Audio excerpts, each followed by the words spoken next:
Itu sebelum guru kita naik untuk menyampaikan tausiah tentang Ramadan, kami akan menyantuni secara simbolis ada 5 anak yatim yang sudah kami sediakan di sini.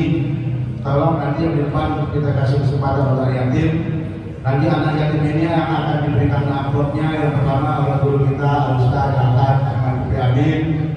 Yang kedua Ustaz Ahmad Adi Alwi Alwar. Yang ketiga Bapak Haji Andi Muhammad. Yang keempat Bapak Haji Zainal Abidin. Yang kelima nanti saya sendiri. Ada 5 anak yatim yang akan kita santuni sementara ini. 5 orang anak yatim. Waktu depan persilakan Bapak Isan tolong diatur.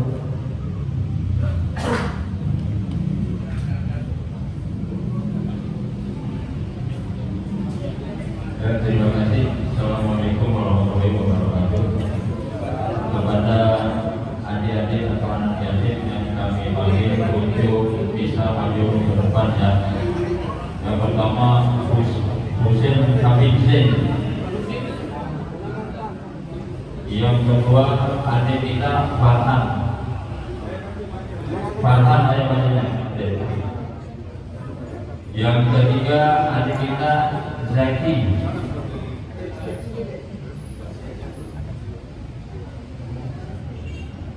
Yang keempat Rizik.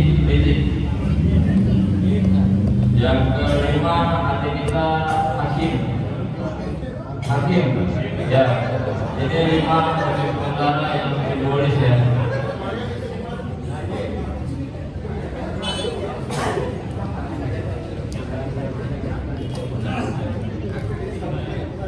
Itu yang pertama kami minta kepada Ustaz Ahmad Amin untuk menyalahkan Habib Husin bin Zain. Yang kedua kami minta kepada guru kita Ustaz Ahmad Alwi Alwar. Aku dikasih poin tadi.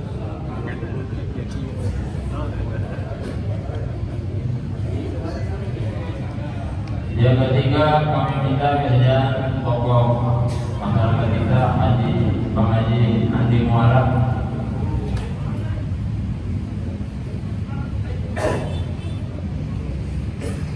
Yang keempat kami minta kepada Ketua RW 012 Bang Haji Zainal Abidin.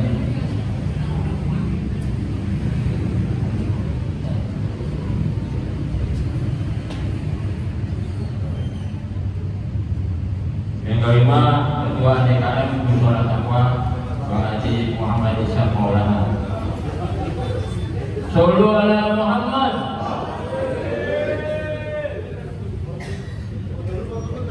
Ya, bisa difoto dulu katanya. Ya.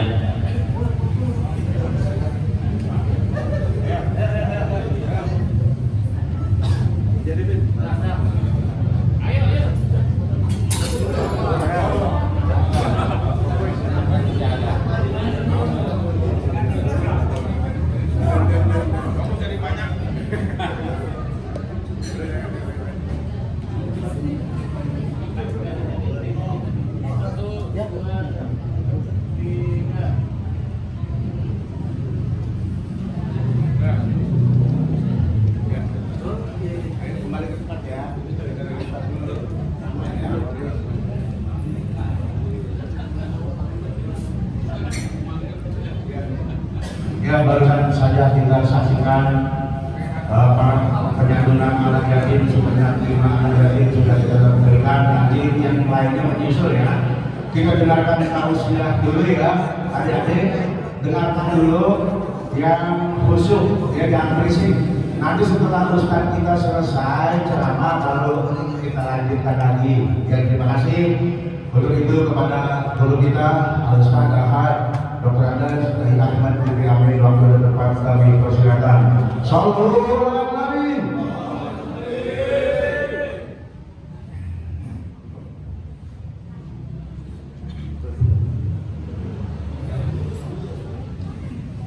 Assalamualaikum warahmatullahi wabarakatuh. wabarakatuh. Alhamdulillah, alhamdulillahilladzi ja'ala syahra Ramadan syahran mubarakan wa faddalahu ala sa'iri syuhur. Wassalatu wassalamu ala sayyidina wa habibina wa azimina wa syafi'ina wa maulana Muhammad tibbil qulubi wa misbahis sudur al-mab'uthi liyukhrijan nasa wa yusallimahum minal kufri wad-dhalali wal-ghurur wa ala alihi wa ashabihi madal ayyami wad-duhur, amma ba'du. Hadratil ulama wal asatidatil a'izza'il kiram, yang saya hormati dan saya muliakan para ulama, para asatidah. Ya, alhamdulillah malam hari ini tarawih kita banyak dihadiri oleh guru-guru kita, khususnya yang tadi memimpin dan akan terus memimpin sholat witir kita. Ya, rasa-rasanya ini malam tarawih kita nggak berasa. Ya, amosan hafal ini ketul-ketul aja udah beres. Ya, kalau kita buat macam itu bertenaga kok, beliau kan aja terjadi.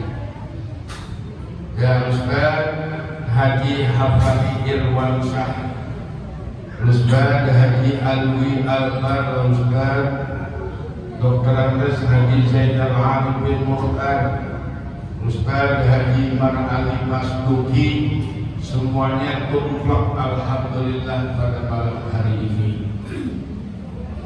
DKM Mushola At-Taqwa, tokoh masyarakat kita Bapak Haji Muhammad Andi, Haji Zainal Abidin, orang tua kita Bapak Haji Mukhtar Azhari, hadirin dan hadirat para qaibin rahimahumullah.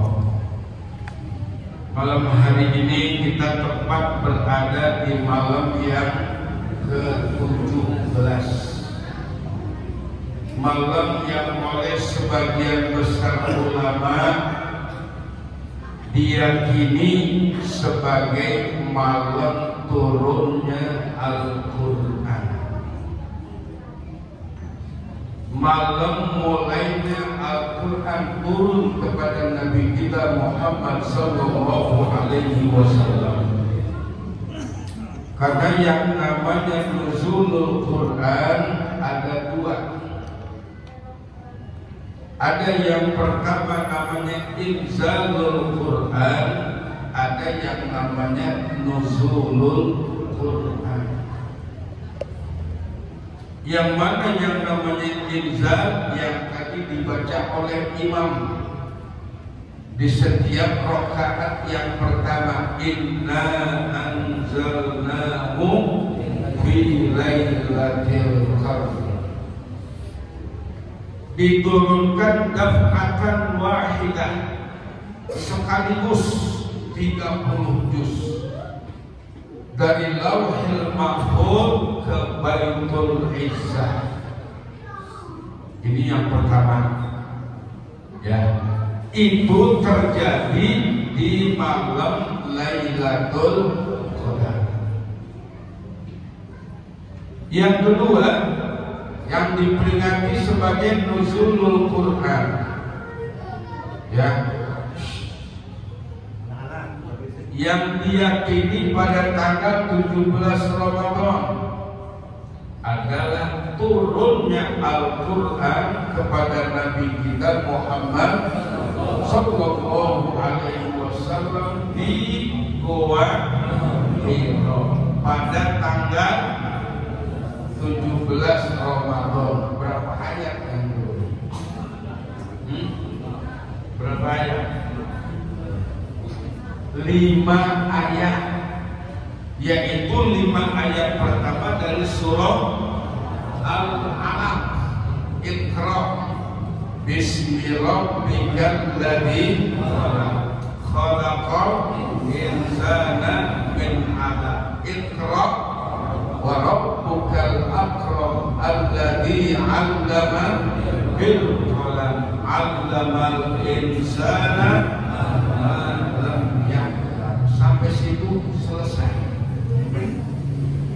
Selebihnya dalam surah Al-Alaq tidak turun saat itu, berbeda-beda.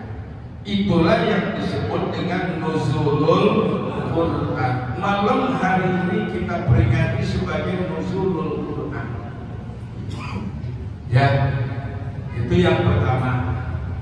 Yang kedua, bahwasanya Al-Quran adalah huda buat kita. Apa huda?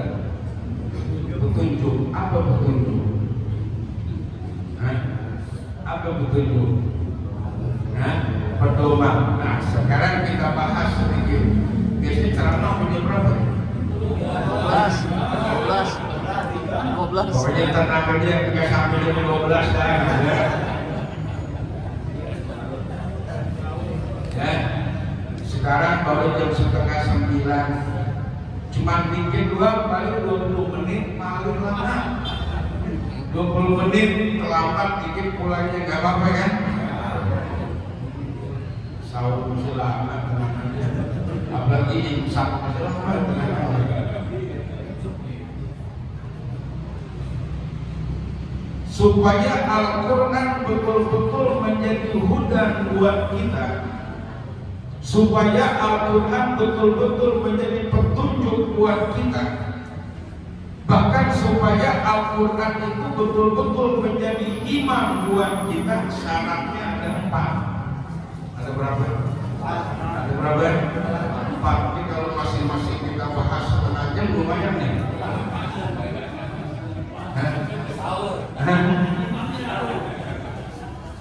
Syaratnya ada 4 supaya Al-Quran menjadi pedoman buat kita, Al-Quran menjadi petunjuk buat kita, Al-Quran menjadi imam buat kita. Aktif.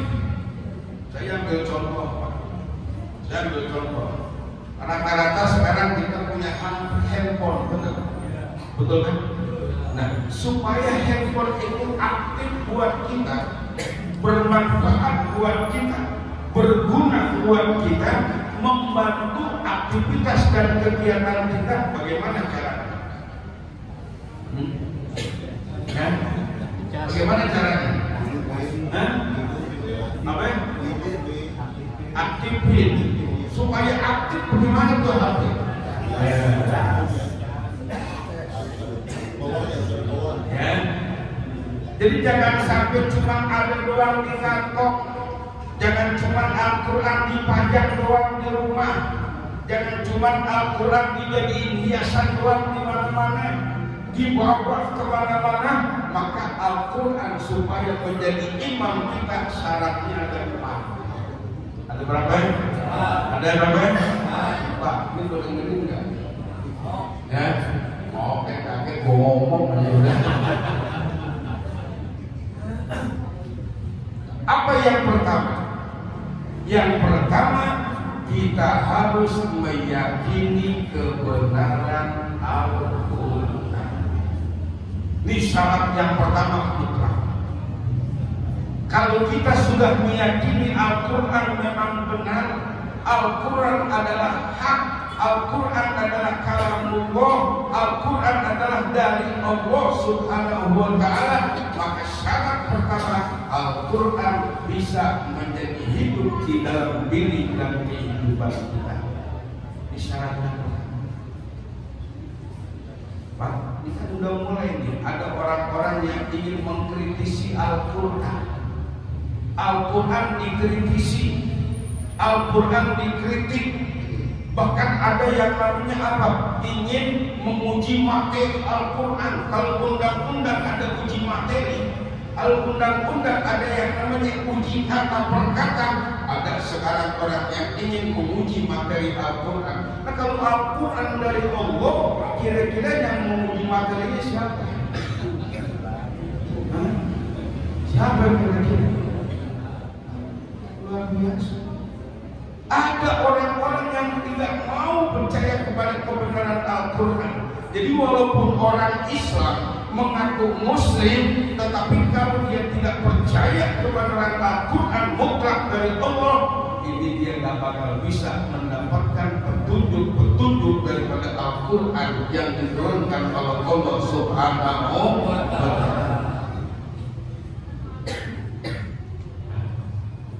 Dalam Al-Quran Allah katakan wa ma yantiqu 'anil hawa in huwa illa wahyun yuha. Surah An-Najm, bukan penajem, itu surah penajem.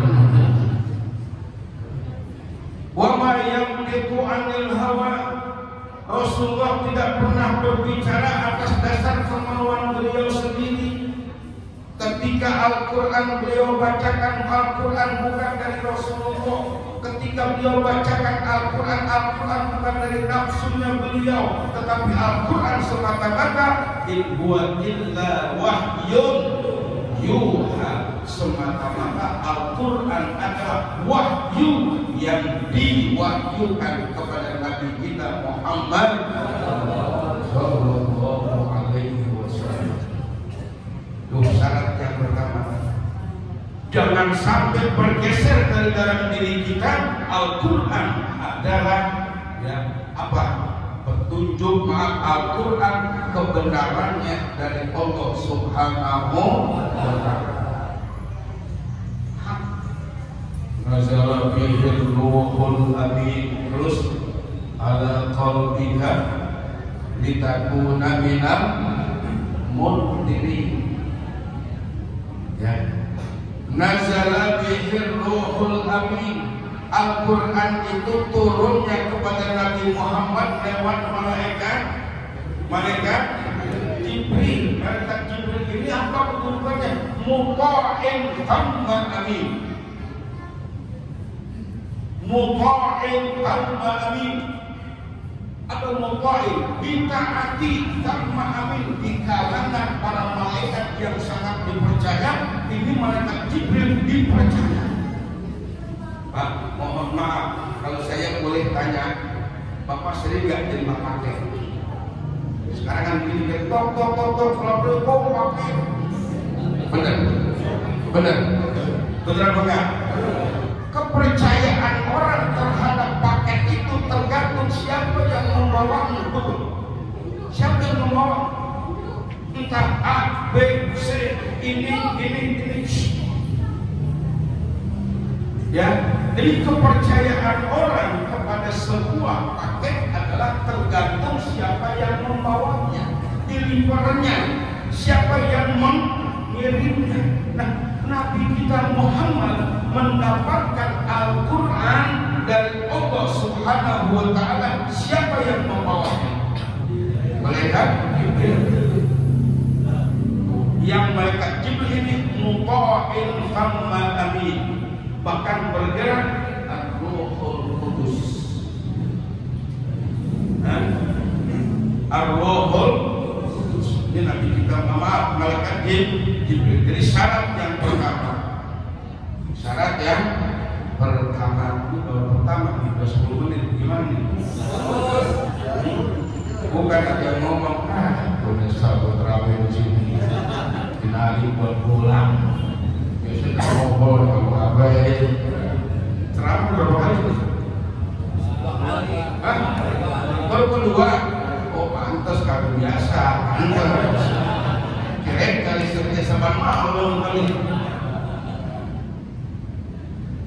Waktu yang pertama. Yang kedua, Apa syaratnya Al-Quran bisa menjadi pedoman dan petunjuk buat kita?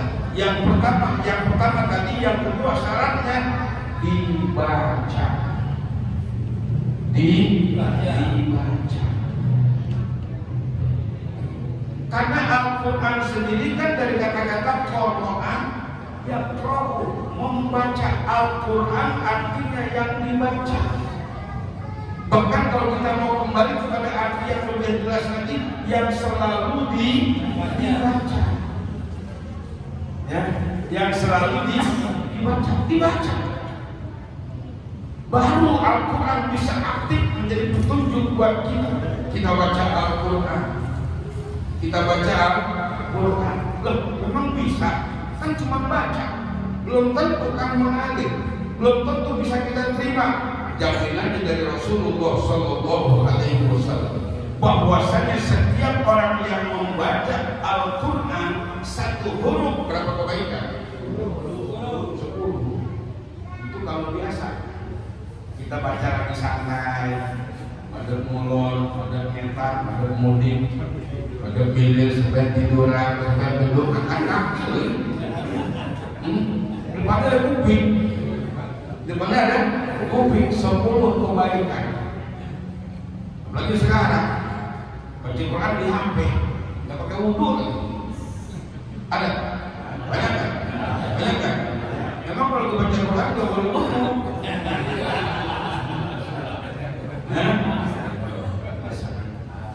Ya, 10 kebaikan ini standar. Kalau kita dengan berwudu mengandung wudu, kita mengandung wudu, maka naik lagi berapa? Berapa? Naik lagi, bisa 30 kali di bulan Ramadan naik lagi. Dan yang paling tinggi Al-Quran adalah ketika kita baca di dalam sholat. Kenapa? Kitanya mengandung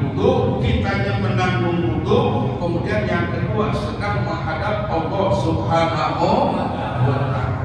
Jadi yang kedua membacanya. Kenapa? Karena dengan membaca Al-Quran ada kebaikan yang Allah salurkan ke dalam diri kita tanpa kita rasai. Al-Quran bisa menjadi petunjuk. Gimana kalau menjadi petunjuk kalau dibacanya dia kagak? Makanya alhamdulillah malam Kamis ada belajar baca Quran. Kadang-kadang kita kalau baca Quran kalau dikejepin itu udah minggir. Wah, itu kayak anak kecil. Ini kalau baca Quran ada. Sekarang saya tanya Pak, dalam hidup kita udah berapa tahun kita baca Quran? Belajar Quran berapa tahun?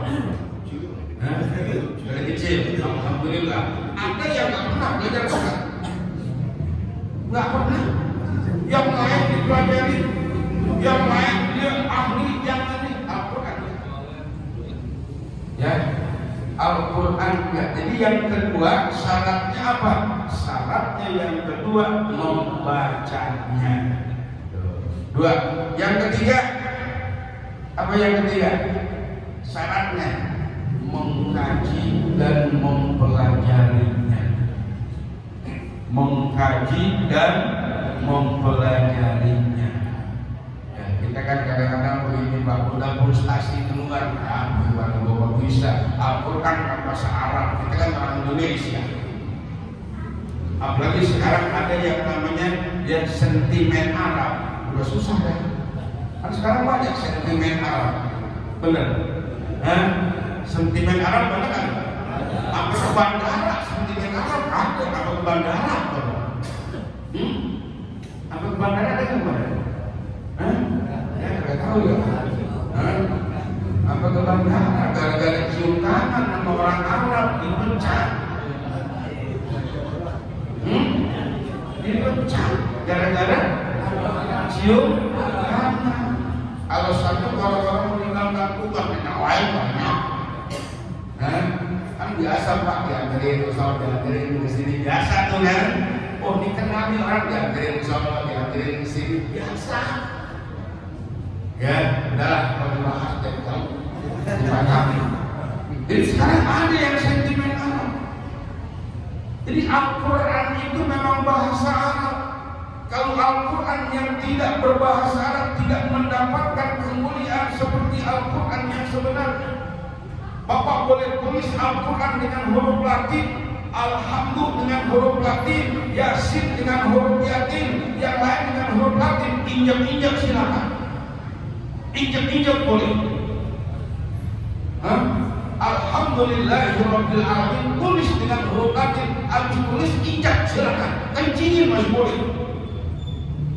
Tapi jangan coba-coba ketika Al-Quran sudah ditulis dengan huruf Arab, Al-Quran yang berbahasa Arab, Al-Quran yang asli dengan kaligrafi Arab, jangan coba-coba mengkurang ajaran Al-Quran seperti itu. Ini namanya ketegasan. Spirit Al-Quran itu tegas. Al-Quran turun membawa spirit. Apa spirit? Apa semangat Al-Quran? Yang hak adalah hak, yang batil adalah batil. Itu spirit Al-Quran. Nggak boleh kita mengatakan hak, batil, batil. Qul ja'al haqqu wa zahaqal batil, innal batila kana zahuqa. Jadi siapapun kita pelajari Al-Quran. Oh bahasa Arab, pelajari bahasa Arabnya. Nyebutnya yang benar. Benar. Kalau Ramadan tidak, kalau nggak disebut benar Ramadan bagaimana? Ramadan. Bulan apa nih? Ramadan. Enak itu dengar? Ya. Ramadan. Idul Adha, Idul Fitri, begitu doang. Oh kita kan orang-orang, kita kan orang Indonesia. Kayaknya bangga banget orang Indonesia. Kalau saya bangga dengan orang Islam, Pak. Kebanggaan kepada Indonesia harus, tetapi kebanggaan terhadap Islam harus lebih besar. Sekarang kita mau dikurangi, Pak. Mau minimalisir. Jangan sampai kecintaan terhadap agama lebih besar daripada kecintaan terhadap bangsa dan negara.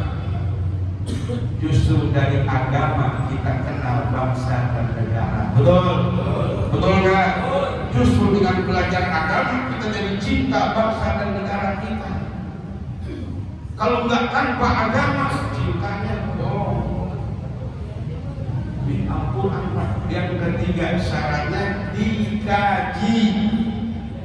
Mana? Oh belajar fikih, benar. Belajar tafsir Al-Quran enggak?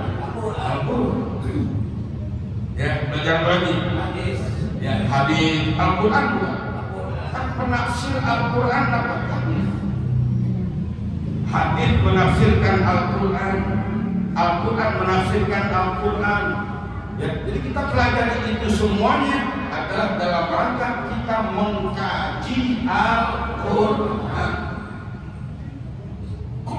Jadi kalau kita sudah berusaha mengaji, berusaha belajar, berusaha untuk mengetahui isi dan kandungan Al-Quran, baru Al-Quran akan bermanfaat dan aktif buat diri kita. Enggak cuma di kantong Al-Quran, enggak cuma di kantong. Dan yang terakhir, Al-Quran akan menjadi petunjuk buat kita kalau kita melaksanakan ajaran dan perintahnya. Apa ajaran Al-Quran? Boleh ngantuk, ini ngantuk gara-gara aksa bagaimana? Kedinginan. Ya. Apa yang keempat? Mengamalkan isi dan kandungannya. Puasa, amal Quran bukan? Puasa, sholat, haji, Al-Quran. Walaupun sampai sekarang belum ketahuan kapan lunasannya. Masih dikaji. Enggak udah sih, kepres besarannya udah. Cuman kapan lunasannya belum tahu. Mudah-mudahan Al-Quran, semua Al-Quran. Bernegara ajaran Quran bukan? Bernegara dan Quran bukan? Memilih orang yang seiman ajar Quran bukan? Karena Al-Quran itu ada di dalam setiap segi kehidupan umat manusia. Orang Indonesia pakai Quran, orang Arab pakai Quran, orang Eropa pakai Quran, semuanya menggunakan Al-Quran. Inilah 4 syarat baru yang namanya dikatakan oleh Allah, yashhadu Ramadan alladzi unzila fihil Quran hudan linnas wa bayyinatin minal huda wal furqan. Jadi akhirnya kembali ke dalam diri kita. Al-Quran sudah ada dari Allah, tinggal kita mengaktifkannya. Aplikasinya udah ada, Pak ya. Aplikasinya udah ada, tinggal aktivasinya. Ya, kita aktifkan. Jadi kalau kita aktifkan, insya Allah sabar sekali notifikasinya keluar tuh. Oh, notifikasi. HP kan ada tuh. Udah diaktifasi ada notifikasi keluar. Sini keluar, ini keluar. Dan tiap hari. Nah kalau kita diam aja ke Quran di rumah, ya kita baca kagak kita tinggalkan. Nanti gua punya Quran 10 juta gua beli gitu doang. Dibacakan. Jadi 4 syarat ini Pak, ya supaya Al-Quran aktif di dalam diri kita sebagai budak petunjuk, sebagai pedoman buat kita, bahkan sebagai imam pemimpin untuk kita yang harus kita ikuti dan kita laksanakan segala perintahnya. Dan terakhir, bulan Ramadan masih banyak, betul. Bahkan inilah saat-saat yang paling berharga. Ini malam 17, dikit lagi malam tanggal 20, 21, 10 malam terakhir. Jangan kendorin gas kita, ya, gaspol, jangan kasih kendor. Walaupun banyak orang yang udah kendor, banyak, bukan banyak lagi Pak, udah banyak banget udah kendor. Ya, seiring dengan kendornya celana. Cuma saya doang yang kendor celana segini aja, segini heran. Ya, jadi ayo jangan kasih kendor. Kenapa? Ramadan ke depannya tambah mulia, tambah hebat, tambah istimewa. Paling tidak setiap malam jangan sampai kita di sholat isya pulang udah di masjid aja udah, di musola udah. Ya, akan juga baca Qurannya dan yang lain-lainnya. Kenapa? Karena inilah rahasia Ramadan. Ya, rahasia bulan Ramadan. Mudah-mudahan Allah berkahi kita, Allah berikan kita ilmu Al-Quran, sehingga dengan demikian kita bisa membenarkan Al-Quran, bisa membaca Al-Quran, bisa mengerti Al-Quran, dan pada akhirnya kita bisa membaca Al-Quran setiap saat. Amin ya Rabbal Alamin. Ini saja, kurang lebihnya mohon maaf. Hadanallahu wa iyyakum ajma'in. Wassalamualaikum warahmatullahi wabarakatuh.